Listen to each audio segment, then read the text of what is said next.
So this I don't deal know, fell through because of an ankle injury from 2014.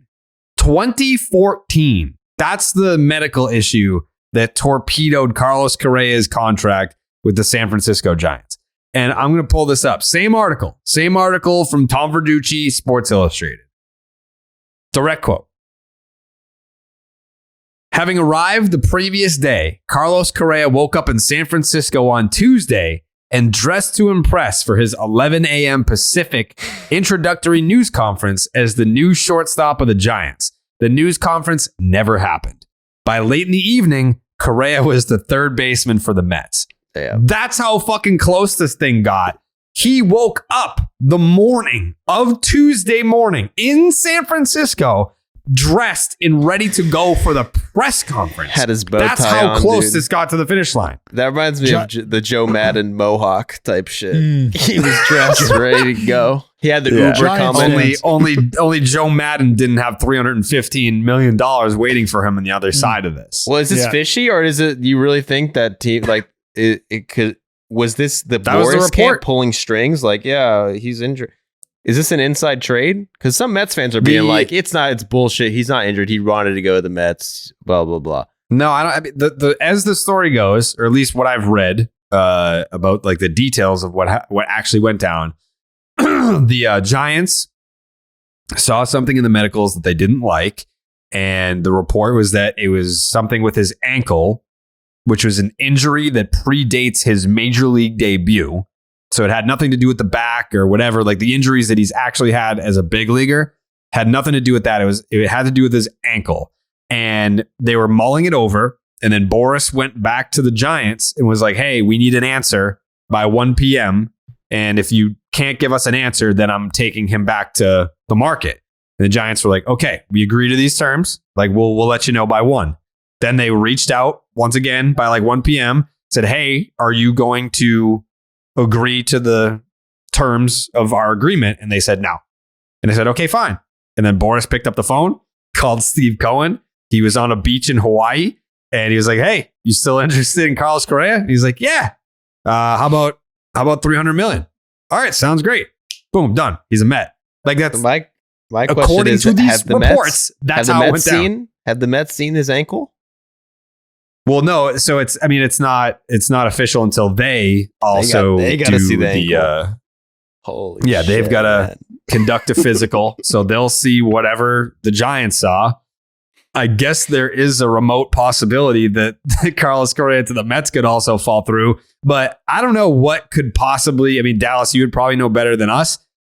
If there's an injury from 2014, and we're talking about a position player, like, you know, I think if it were an elbow concern or a shoulder concern, like a labrum tear, where it's like it tore a little bit and it tore in 2014, so you're thinking, oh, 2023, that thing's going to rip all the way at some point.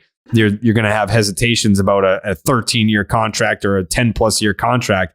But if it's an ankle injury from 2014 and we're in 2023 almost, and he's never had any issue with the ankle, is that really something that should have torpedoed this deal? Or do you think the Giants, that this is the other theory that we haven't thrown out there, the theory that the Giants saw the blowback from the fans being like, you're going to give this guy 13 fucking years. Like we were almost going to get Aaron Judge, and now you're pivoting to Carlos Correa, and you're going to give him all that money on a 13-year deal. I think if there is some sort of like, you know, wink, wink, nudge, nudge, unspoken shenanigans going on, I don't think it's the Mets. I don't think it's Carlos Correa trying to wiggle out. I don't think it's the Mets trying to finagle their way in. I think it's the Giants that would have been like, oh, we just kind of saw a decent amount of blowback from our fans. And like, this is the largest contract in franchise history, and we're going to introduce this guy, and they're going to be pissed about it. Like, okay, all right, no, we saw the ankle. No, we don't like that.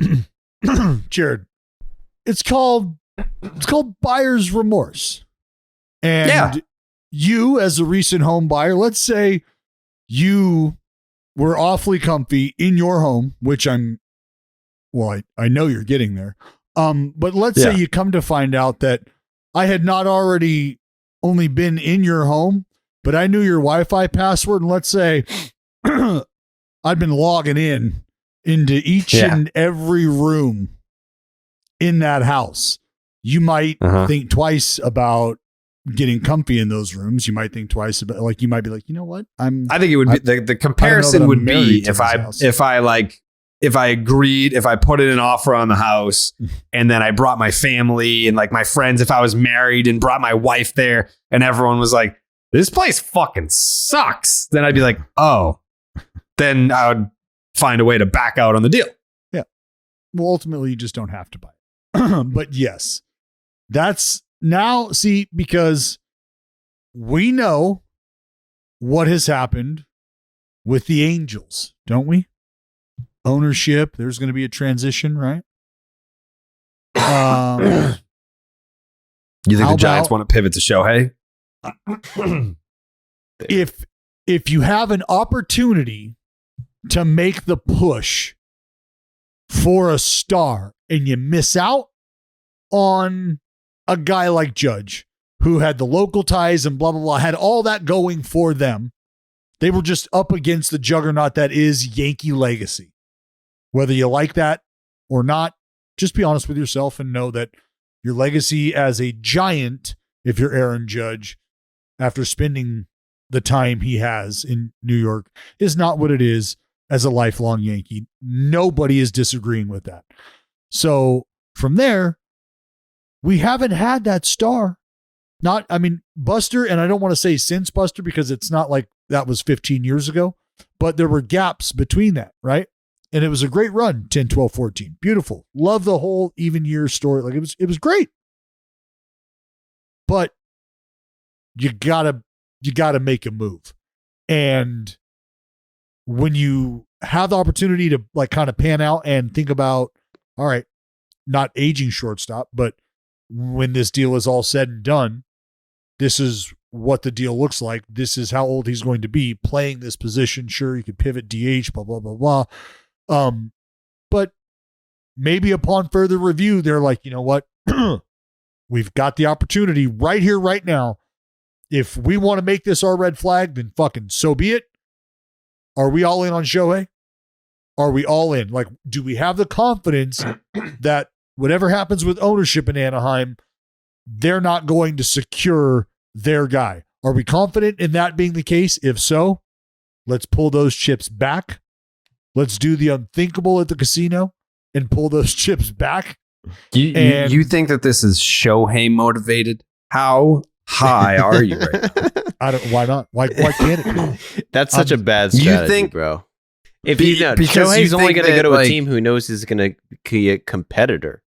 Well, hey, like if you're a team that's like, we're going to get rid of all our Giants could be a competitor, but like the Giants wouldn't, like the Giants knew about Shohei being up at the end of the year and the Angels ownership situation before they tried to sign Carlos Correa. So I don't think that they had some sort of epiphany after he accepted their offer. Tinfoil hat on, man. Like I don't want, like it's we know. You do it a lot. Unthinkable. Sometimes it hits. Sometimes you make sense. This time doesn't make sense. Hey, no one bats 1,000. Why doesn't it make sense? Why doesn't it make sense? They need a fucking star. Because they haven't had that guy. They need a fucking organizational pillar, Jared. Why they just watched Buster retire. Pivot after making him an offer? That doesn't make any sense.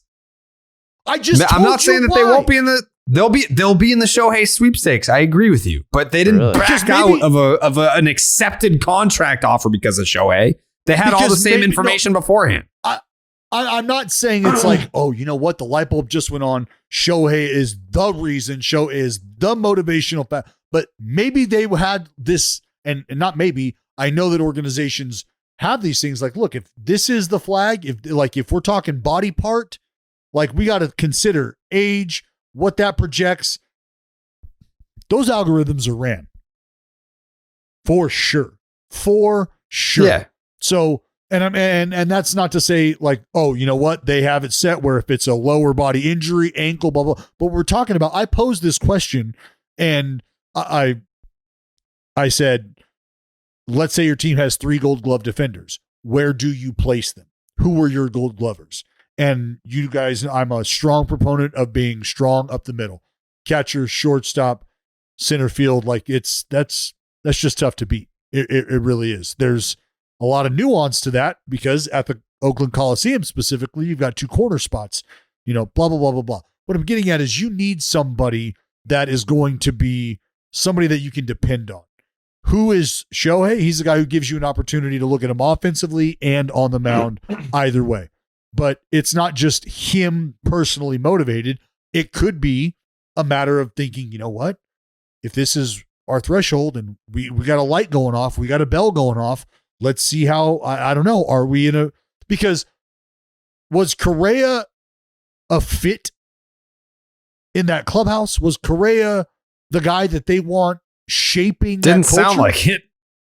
In Minnesota? I mean, he fit. I don't think he was a fit in Minnesota. No, he fit great. Look, as far as fit goes, like there you can show up, have the work ethic, have those leadership qualities, but maybe not everybody's on board. And then you can show up and have everybody willing to take a bullet for you. You know, I've never shared a clubhouse with Carlos Correa. I know guys. I have. I have. And it sucked. It sucked. Fucking Colin McHugh was in there. That pussy. He's Sorry, a you guy. asked to go on his team now. podcast. He's a good guy. No, I never. I would never. I think one of the more understated narratives in all of this is the Giants signed Carlos Correa, or at least the announcement comes out. And I think the next day is when we find out about Carlos Rodon to the Yankees. And then the day after, Dansby Swanson to the Cubs. So, yeah, I don't know that they would have pivoted to Dansby. I don't know that that's something that they would have done. But they were still in on Rodon. And you know, no offense to Sean Manaea. I mean, I love the guy and, you know, the talent's definitely there. But signing Sean Manaea is not the same splash that bringing back Carlos Rodon would have been. No. Yeah, he did. No. But so now it's like you just allocated over $300 million to Carlos Correa and then found out that you're not getting Carlos Correa. And then the next best ways to spend that money, they're gone. They're gone during the time that you think you have Correa. And by the time you know that you don't have Correa, they're no longer options to pay. So I think that is a massive, like not ending up with Correa is a massive miss. But then also because you were locked into Correa, missing out on Rodon and potentially Dansby. Again, I don't know that they were even in on him at all. That kind of always felt like the Cubs were the move. Conversations that it's look like whispers. They could have paid Rodon about you being interested in Aaron Judge as strongly as you were, and being interested in Correa, or like needing start. Like everybody knows you missed Judge. So now you have to pivot to what is deemed the most valuable player left. And so which would be Rodon or Dansby? No, I'm talking about with Correa. Oh. Because they go to Correa. They pivot to Correa. But, I mean, it's because Dansby, gone, right? Rodon, gone. Yeah. So the dominoes are falling. And that's allowed other teams to have these conversations. That's allowed these other relationships to cultivate, because you're not putting all your eggs in these baskets, but you're investing a lot in these two areas, right? Mm-hmm. Yeah, I feel bad for Giants fans. Holy shit! I mean, what a roller coaster of an offseason. Didn't you just say they all hated Correa and that's the reason why they gave him up? Why do you feel bad for them? This is what they wanted. Well, you had a John Heyman tweet saying Aaron Judge to San Francisco. Right. So Judge was a done deal. I mean, that was put out on Twitter by one of the core national reporters. And then that doesn't happen. Then you have Carlos Correa as a nice little consolation prize. And I feel like I'm not going to say it was overwhelmingly in the boat of we don't want him or like we're concerned about the contract. There was a divide. Like I was getting tweets from Giants fans being like, explain to these idiots how like this isn't a bad contract, or like talk these people off the ledge. Like some Giants fans definitely felt good about it and they were excited. And then some Giants fans were like, he's not Aaron Judge. And this is a lot of money for a dude that's not out there every day. All the homies back home, all of my homies, each and every one of my, except for one other dude, Uncle Chuck, they're all Giants fans. They're all Giants fans. Were they out on the idea? The majority of them not into it. Some of them very passionately saying what I was saying, which is, you don't have a star and you want somebody to make a move. This is okay. So they made this move. They missed out on Aaron Judge. You weren't able to woo him with the local tugging of the heartstrings. And so you got to pivot. You got to make a fucking move. But by the time you're in that spot, other people have made a move. So what are you going to do now? And if you're this organization who has had this certain, I don't want to say standard of culture, like Correa doesn't reach that, or he can't achieve that. But there's, like it or not, taint that comes along with that. And fans just don't forget that. As much as we might move on from that, fans don't. And they'll tell you that they pay to be able to hate somebody. They pay to be able to spew that vitriol. And that's what they do. So when you have the Madison, what do you like the most about the taint? What's that? What do you like most about the taint? Is that it's close, Jared. It's real close. It's right there. The taint. Yeah. Like some fans can still smell the taint. You know what I mean? Mm-hmm. And that's what gets them riled up. Is you get a waft of that taint, Jared, and that can really spin your day. That puts you in the spin cycle. No doubt. Get you ravenous. Mm-hmm.